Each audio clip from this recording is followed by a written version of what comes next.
পৃথিবীর ইতিহাসে আছে কিনা জানি না, ফাঁসির দণ্ডপ্রাপ্ত আসামি হিসেবে ছিলাম। সেখান থেকে আজকে সংসদে এসেছি এবং এই কারণে আমি মহান রাব্বুল আলামিনের কাছে আন্তরিক মোবারকবাদ জানাই এবং শুকরিয়া আদায় করি। আলহামদুলিল্লাহ, আলহামদুলিল্লাহ। মাননীয় স্পিকার, আমি 17 বছর জেলে ছিলাম, তার 7 বছর ছিলাম ফাঁসির ছেলে। মাননীয় স্পিকার, এখন সংসদে এসেছি, আবারও আমি মহান রাব্বুল আলামিনের কাছে হাজার শুকরিয়া আদায় করি। মাননীয় স্পিকার, মাননীয় স্পিকার, আমি একটি কথা বলতে চাই।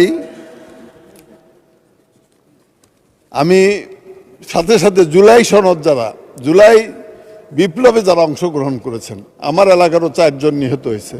যে সমস্ত ছাত্র জনতা, শিশু, মহিলা এবং পুরুষ যারা নিহত হয়েছে, তাদের আত্মার মাগফিরাত কামনা করি। এবং যারা আহত অবস্থায় আজকে পঙ্গু হয়ে আছেন, যাদের চিকিৎসা দরকার, আমি অনুরোধ করব সরকারের কাছে তাদের